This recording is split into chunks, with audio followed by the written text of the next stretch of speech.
अस्सलाम वालेकुम, नमस्कार, सत श्री अकाल एंड गुड इवनिंग। मैं हूं अर्जू काज़मी और आप देख रहे हैं पॉइंट ऑफ व्यू। हमें जी ज्वाइन किया है आप सबके जाने पहचाने सुमित जैन साहब ने। बहुत शुक्रिया सर कि आज आप आए। निहाओ जी एंड नमस्ते। नहीं हाँ thank sir. You for calling me. Sir सबसे पहले तो ये कि हमें आईएमएफ से लोन मिलने की बिल्कुल अब ग्रीन सिग्नल मिल गया है और लेने तो गए थे 1.1 या 1.2 बिलियन, लेकिन 3 बिलियन लेकर आ गए। ये भी हमारे प्राइम मिनिस्टर साहब का कमाल है और उस पे आपसे बात करेंगे। इसके अलावा एससीओ की मीटिंग है परसों यानी कि 4 को, उसमें भी शहबाज शरीफ साहब जा रहे हैं। आपके ख्याल से वो मीटिंग कैसी रहेगी, क्या बातचीत हो सकती है? वैसे तो खैर आमने सामने होते तो बात और थी, ऑनलाइन तो आपको पता है कि फिर इतनी ज्यादा लोग जो है वो शायद इंटरेस्ट ना ले रहे हो, खासतौर पे मीडिया, क्योंकि मीडिया तो उसमें ज्यादा खुश था। जैसे बिलावल साहब गए थे तो अगर उसी तरीके से इस वक्त भी मीटिंग होती तो। लेकिन बहरहाल सर सबसे पहले आईएमएफ, क्या आपको लगता था कि वाकई में हो जाएगा, आईएमएफ का लोन मिल जाएगा? क्योंकि यहाँ तो बहुत लोग मायूस भी हो गए थे। देखिए आरजू जी, पहली बात तो आपको बधाई हो, आपने नया सूट डाला हुआ है आज। आज मैं सुना कि आपके घर में दावत भी थी, तो आईएमएफ का लोन जैसे ही आपको देखो अप्रूव हुआ है, नए नए कपड़े आने शुरू हो गए हैं, दावतें शुरू हो गई है। और सुना है कि इवन आपकी जो सड़कें हैं उसके ऊपर भंगड़े भुंगड़े भी डाले जा रहे हैं। ऐसा माहौल है क्या वहां पर? नहीं नहीं सर, मेरे घर में दावत नहीं थी, मेरे घर में खाने को कुछ नहीं था, तो मेरे भाई और भाभी खाना लेके मेरे घर आ गए थे, तो मैंने कहा तुम लोग भी खा लो, मैं भी खा लूं। मेरे घर तो कुछ इसी किस्म की दावत होती है, जिसको आना अपना खाना साथ ले आओ और मुझे भी खिला दो। तो ये हुआ था सर, टिपिकल हाँ, मैं भी पाकिस्तानी सोच रहा था। स्टाइल। हाँ, टिपिकल टिपिकल। तो मुझे लगा कि जैसे लोन की अभी अप्रूवल हुई है आपको, आपको याद होगा कि लास्ट टाइम जब हमारी बात हो रही थी, आप ही की चैनल पे हो हम्म। रही थी या रोहित के साथ हो रही थी, तो वी वर टॉकिंग अबाउट कि आपने बोला कि सर मोदी जी से बात कर लो और हमें 2-3 बिलियन डॉलर दिला दो। आपको याद होगा। तो आपकी जब सारी उम्मीदें खत्म होगी तो मुझे लगा कि आरजू जी इतने ज्यादा मायूस बैठी हैं, तो मैंने मोदी जी से बात करी। मैं कहा मोदी जी, उनको 3 बिलियन डॉलर की जरूरत है, आप दिला दे दो उनको। कहते सुमित, तुम भी बुद्धू जैसी बात करते हो। मैं उनको 3 बिलियन दे दिया, अभी तो मैं पूजा पाठ करता हूँ अपने की हिंदुस्तान को कैसे ऊपर करना है, उसके लिए पूजा पाठ करता हूँ। फिर मुझे पूजा पाठ करना पड़ेगा इनके लिए कि 3 बिलियन वापस कैसे लेने हैं। इससे अच्छा मैं आईएमएफ से बात कर लेता हूँ, इनको 3 बिलियन दिला देता हूँ, ये स्यापा खत्म होएगा। तो इसलिए वो काम हो गया आपका। बिल्कुल, लेकिन सर आप अगर ऐसे उधर से भी आ जाते आप तो ऐसे। अच्छा था। जी। अच्छा, आप आइए, आपको आपको आईएमएफ से भी चाहिए और मोदी जी से भी चाहिए। जी सर, अलग अलग, हम तो दोनों को अलग अलग काउंट करते हैं ना। लेकिन सर फिर भी आपको लग रहा था, क्योंकि पाकिस्तान में बहुत से लोगों का ख्याल था कि शायद आईएमएफ नहीं देगा, लेकिन फिर अचानक से हो गया। अब इनका कहना ये है, हमारे जो एक्सपर्ट्स हैं, यानी एक्सपर्ट से मेरा मतलब है कि जो इकोनॉमिस्ट हैं और टीवी पर आते हैं, उनका कहना है कि जी रोड मैप मिल गया है पाकिस्तान का। अब रोड मैप मिल गया से क्या, आपके ख्याल से क्या मुराद हो सकती है? देखिए देखिए, एक तो मोदी जी से जो मेरी बात हुई है, तो वो कहते हैं मुझे इनके ना फाइनेंस मिनिस्टर से डर बड़ा लगता है। मैं कहा सर, आप तो डरने वाले बंदे नहीं है, इनको डर क्यों लगता है? कहते हैं उसके नाम ही डर है। सर तो डर है, वो डर नहीं। इसाक डार साहब है सर, हाँ डर सर, नहीं है देखो, वो। अब ये पता नहीं है, वो इंग्लिश में तो डर ही लिखा होता है, तो हमें लगा वो कहते हैं उसके डा भी डर है, तो डरना तो चाहिए उसे। और एज फार एज योर जो आपने बोला रोड मैप यही है कि अब कौन सी रोड बनाई जाए जिसमें हमने 3 बिलियन डॉलर खाना है। और कोई भी रोड मैप आपके पास नहीं होता। रोड मैप यही है कि जहां पर कोई सड़क बन ना पाई हो, बन नहीं सकती हो, वहां पर ये रोड अब डिक्लेयर कर देंगे, उसमें से 3 बिलियन निकाल देंगे। So this is the road map which they create always. और मुझे बड़ी हैरानी होती है, आप आपके जो हुक्मरान है, मुझे उनसे इतनी हैरानी होती है कि 70 सालों से ऐसा चूरन बेचा है इन्होंने कि इतने रोड मैप्स बना दिए, रोड एक भी नहीं है। सारे मैप जो है वो रोड के ऊपर, जो मैप्स के ऊपर रोड्स हैं, एक्चुअल में कोई रोड नहीं है, और सारे के सारे पैसे जेबों में गए हैं इनके। और ऐसे तो नहीं नए नए सूट आ जाते, हम तो खरीद नहीं पाते, तो मैं तो अभी भी 5-6 साल पुराना सूट डाल रहा हूँ। और आप देखो, हर रोज नए सूट आ रहे हैं जब से आईएमएफ का लोन मिला है, आपको अप्रूवल मिला है। और आप सही देखिए। बात है। हालांकि सर मेरा मेरा आईएमएफ के लोन से कोई लेना देना नहीं, मैं तो उन लोगों में से जो टैक्स भरूंगी। लेकिन सर वो सेल लगी हुई थी सर, एक के साथ एक फ्री, तो इसलिए मैं लेकर आ गई।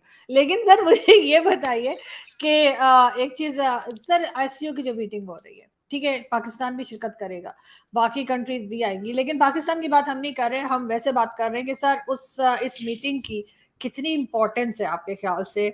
इसमें क्या बात की जा सकती है और जिससे कि बेनिफिट मिले उन कंट्रीज को जो शिरकत करेंगे?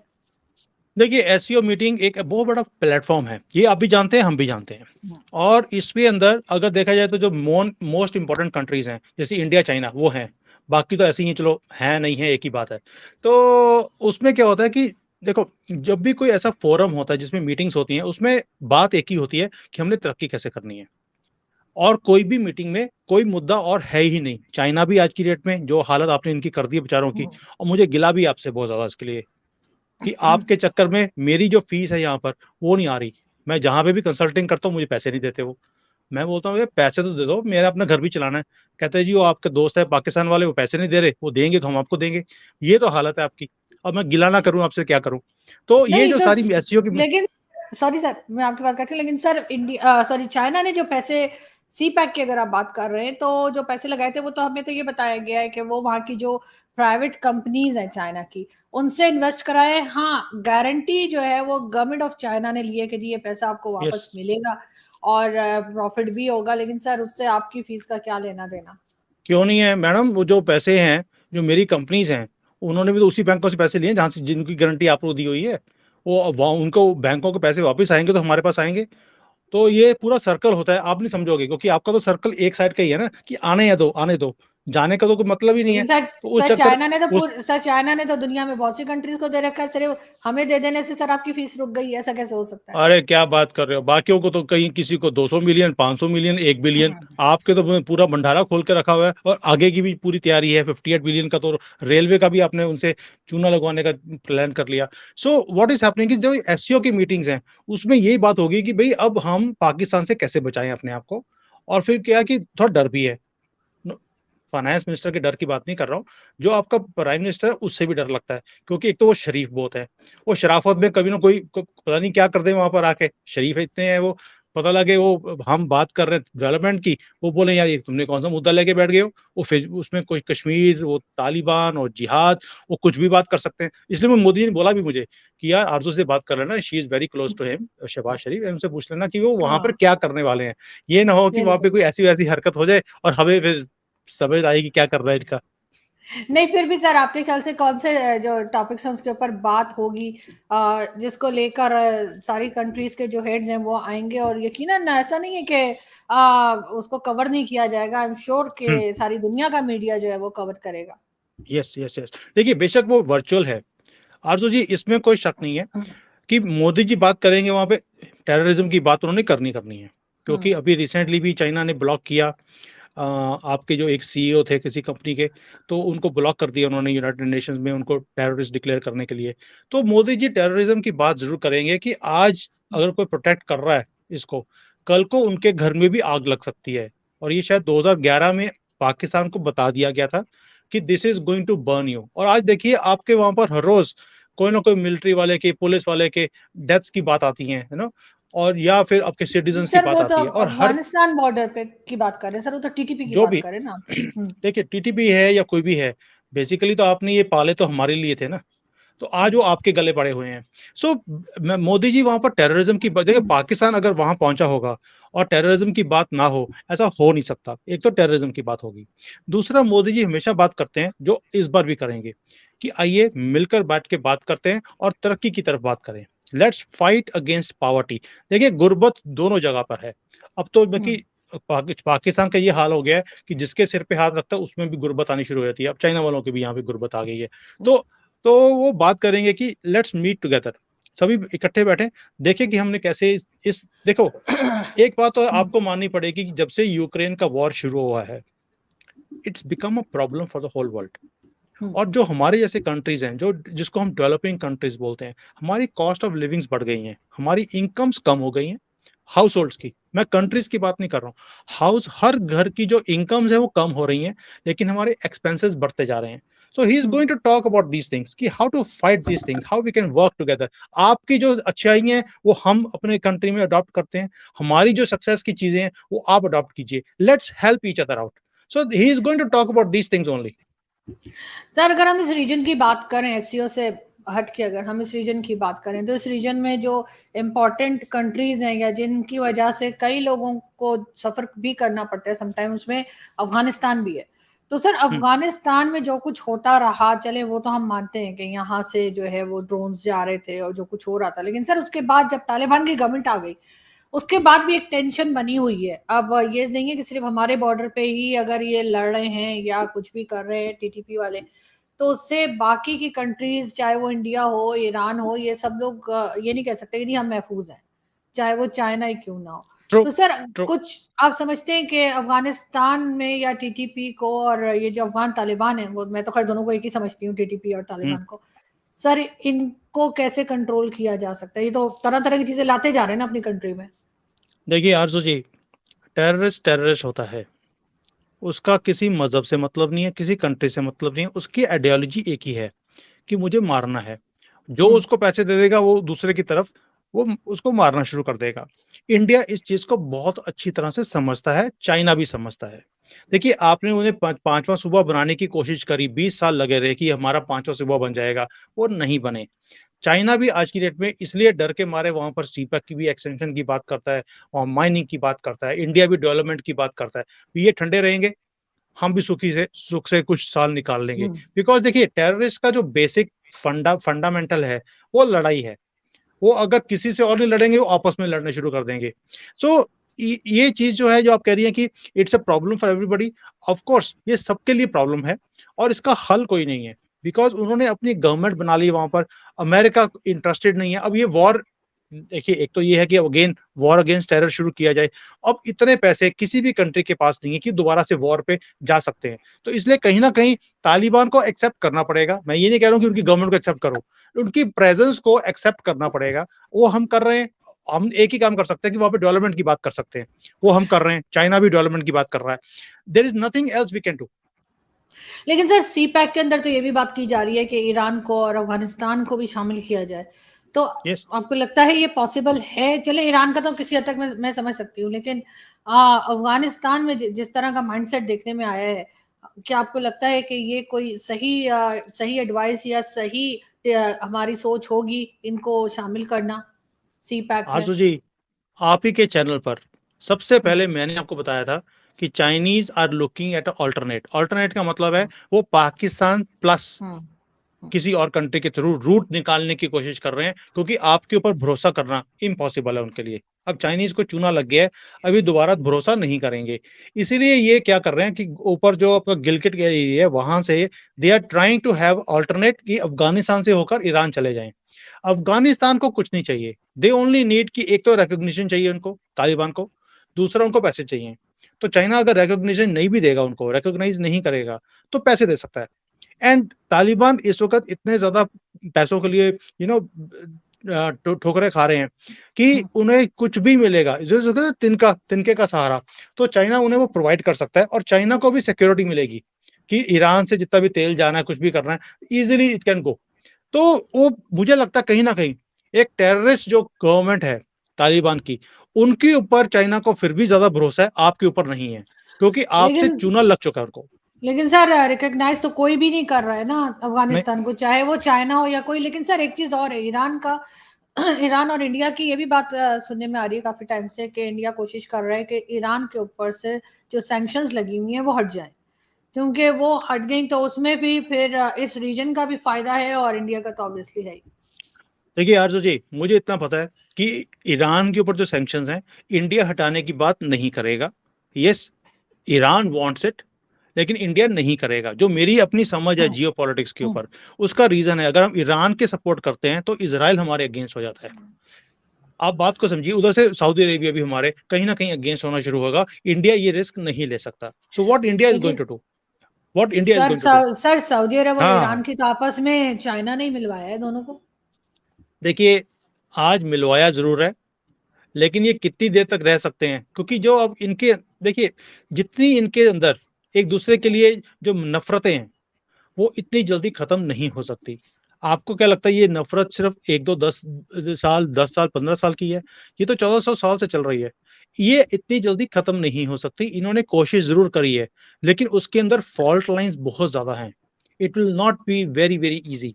और एक छोटी सी चिंगारी तो चाहिए होती है एक किसी भी रिलेशन को खराब करने के लिए। हम अपनी फैमिली में बात करें या कंट्री में करें या किसी दो कम्युनिटीज के अंदर बात करें, छोटी चिंगारी चाहिए होती है। तो मुझे नहीं लगता कि इंडिया के फायदे में है कि इंडिया बात करे कि ईरान के ऊपर सैंक्शंस खत्म की जाएं। इंडिया के फायदे में क्या चीज है कि जैसे हम तेल रशिया से ले रहे हैं डिस्काउंटेड, आज ईरान फंसा हुआ है, हम ईरान से भी डिस्काउंटेड रेट के ऊपर तेल खरीदना शुरू कर दें इन इंडियन रुपीस। वो पॉसिबल है, उसकी बात चल भी रही है, and I think that is the course of action जो हम करने वाले हैं आगे। और चाइना भी ईरान के साथ डिस्काउंटेड तेल की बात कर रहा है कि युआन के अंदर वो ट्रेड करेंगे वहां पर ताकि डॉलर को बाहर निकाला जाए, and these talks are happening. तो ये ईरान एक देखिए, ईरान का फायदा क्या है कि उसके पास नेचुरल रिसोर्सेज है और सबसे बड़ा नेचुरल रिसोर्स तेल है उसके पास। सो उसके कारण उनकी इकोनॉमी इतने सालों से 79-80 से उनके ऊपर सैंक्शंस हैं, लेकिन आज भी वो सर्वाइव कर रहे हैं बिकॉज ऑफ दीज रीजंस। और उनको सर्वाइव कराने के लिए पाकिस्तान का बहुत बड़ा हाथ है, क्योंकि आपको तो डीजल भी हमने सुना काफी बार कि वहां से डीजल आता था और वो गधों पे रख के लेके आते थे और यहाँ पे ब्लैक में बेचते हैं। सो वी हैव हर्ड दो stories, I don't know it is true और नॉट, लेकिन मैंने इमरान खान से सुना है डीजल डीजल करके, तो I presume it must be right only. तो आपने ईरान की इकोनॉमी के लिए बहुत कुछ किया है। सर इमरान खान से जो डीजल आपने सुना है सर, वो मौलाना फजलुर रहमान का नाम यस मौलाना डीजल रखा हुआ है। यस लेकिन यस सर यस। लेकिन सर फिर भी आपके ख्याल से अगर हम वो सऊदी अरब और ईरान के बीच में जो कुछ है उसको छोड़ दें, अगर फिर भी आप समझते हैं कि अगर ईरान के ऊपर से सैंक्शंस हटा दी जाए तो उससे काफी फायदा हो सकता है इस रीजन का? आप खुद कह रहे हैं उनके पास काफी कुछ है, ऑयल है, पेट्रोल है, सारा कुछ है, तो उससे तो फायदा ही होगा। तो इंडिया अगर कोशिश करे तो हट सकती है सैंक्शंस। आरजू जी, सबसे बड़ा फायदा तो ये है कि यूक्रेन का वॉर ही रुक जाए। अगर रशिया और यूक्रेन का वॉर रुक जाए तो सभी को फायदा हो जाएगा। आज जो इतनी प्रॉब्लम आ रही है फूड की, फूड प्राइसेस की, फूड की इवन डिस्ट्रीब्यूशन की, वो सारी खत्म हो जाएंगी। तेल की प्राइसेस वैसे ही नीचे आ जाएंगी, लेकिन उसको रुकवाने के लिए इंटरेस्ट किसका है? कि एक एक पार्टी इंडिया ने कितनी कोशिश करी कि यूक्रेन और रशिया का वॉर रुक जाए, लेकिन जो वेस्टर्न फोर्सेस हैं या कोई और फोर्सेस हैं वो रुकने नहीं देना चाहती इसको। ऐसे ही जो ईरान की चीज है, इंडिया विल लाइक कि इनके ऊपर सैंक्शंस खत्म हो, बिकॉज बिकॉज पहले भी ईरान हमारा बहुत बड़ा पार्टनर था तेल के लिए, लेकिन कई ऐसी फोर्सेस हैं जो ये चीज नहीं होना देना चाहती। सो जियो पॉलिटिक्स में इट्स नॉट कि हमारा फायदा कहाँ है नुकसान कहाँ है, इसमें बहुत डायनामिक्स हैं और बहुत ज्यादा प्लेयर्स हैं इस चीज में, क्योंकि तेल जो है एक बहुत बड़ी रिसोर्स है और बहुत लोग इसके अंदर इन्वॉल्व भी हैं। उसके प्लसेस एंड माइनसेस के लिए कई लोग जाते हैं कि ये प्रॉब्लम्स खड़ी रहें ताकि तेल का रेट हायर रहे, है ना। So it's a big game. मुझे लगता नहीं है कि इंडिया कभी भी ये चीज करेगा। एक तो इंडिया के फायदे की बात नहीं है, सेकेंडली जो बाकी की फोर्सेस हैं वो ये नहीं होने देना चाहती। बिल्कुल, लेकिन फिर भी सर इस रीजन में तो आजकल यही कहा जाता है, पहले का जब कुछ साल पहले तक कहा जाता था कि जो सुपर पावर है एशिया में वो चाइना को बताया जाता था हमें कि जी चाइना बनने जा रहा है। अब वो नाम बदलकर इंडिया का हो गया है। लेकिन एज एन इंडियन नहीं, आप मुझे एक मतलब न्यूट्रल होकर आप मुझे बताइए कि क्या वाकई में अब ऐसा है कि चाइना जो है उसके कोई चांस नहीं रह गया है सुपर पावर एशिया की तरफ से बनने में, या वाकई में अभी भी कोई चांस है? आरजू जी, एक कहावत है हमारे इंडिया में, मुझे पता नहीं पाकिस्तान में है कि नहीं, कि चढ़ते सूरज को सब सलाम करते हैं और है हमारे यहाँ। हुँ, डूबते को कोई पूछता भी नहीं है। हुँ, हुँ, तो आज की डेट में अगर हम इंडिया और चाइना को कंपेयर करें तो हुँ, इंडिया एक चढ़ता हुआ सूरज की तरह है जो राइज कर रहा है हर फील्ड के अंदर। चाइना ने बहुत तरक्की देखी है पिछले 15-20-30 सालों में, लेकिन आज की डेट में ये अपने पैरों पे भी खड़े नहीं हो पा रहे, क्योंकि कई कंट्रीज हैं जिन्होंने लोन ले लिया, चूना लगा दिया, वापस नहीं कर रहे। तो ये बेचारे खड़े नहीं हो पा रहे इस वक्त, ये डगमगाए हुए हैं, और जो कंसल्टेंट्स इनको सलाह भी देते थे उनकी फीस भी नहीं आ रही उस चक्कर में। तो क्या हो रहा है कि आप समझिए कि इनकी हालत इतनी ज्यादा खराब है कि ये पॉलिसीज बना रहे हैं, इनको भी पूरा पूरा अपना स्ट्रक्चर चेंज करना पड़ रहा है अपने आप को इस नई सिचुएशन में से बाहर निकालने के लिए। मैं ये नहीं कह रहा हूँ कि ये खड़े नहीं हो सकते, मैं हुँ, चाइनीज को बहुत अच्छी तरह से जानता हूँ। 20 साल से मैं इनके साथ काम कर रहा हूँ, 12 साल से मैं कॉन्टिन्यूसली यहीं पे रह रहा हूँ मैं इनको, हुँ, एंड आई नो देयर, इनके अंदर जुनून है, इनके अंदर एक नेशनलिज्म है, इनके अंदर वो है कि हमने करके दिखाना है। देखिए, हुँ, इनको जितनी भी चीजों के लिए रोका गया कभी भी हिस्ट्री में, इन्होंने करके दिखाया। अभी कमर्शियल प्लेन्स हैं, मैंने एक वीडियो भी बनाया था अपने चैनल के ऊपर, भी कमर्शियल प्लेन्स के लिए इनको रोका गया कि अपना ना बना लें ताकि बोइंग और हुँ, एयरबस को टक्कर ना मिले, इन्होंने बना दिया। अभी इनको जैसे सेमीकंडक्टर के लिए रोका जा रहा है, हुँ, क्योंकि अगर ये सेमीकंडक्टर में आगे आगे निकल गए, ये दुनिया को पीछे कर देंगे। और इन्होंने प्लान किया, हमने अगले 6 महीने में हमने बीट करना पूरे वर्ल्ड को। तो ये जिस चीज के लिए सोच लेते हैं वो पीछे नहीं हटते ये लोग। तो दुनिया, आप देखोगे सारे न्यूज चैनल्स बोलते हैं कि चाइना डूब गया है, ये मरने वाला है, इनका टुकड़े हो जाएंगे। ऐसा कुछ भी नहीं है। ये इतनी पॉलिसीज लेके आ रहे हैं और इतना ज्यादा पैसा ये मार्केट में फेंक रहे हैं R&D के ऊपर।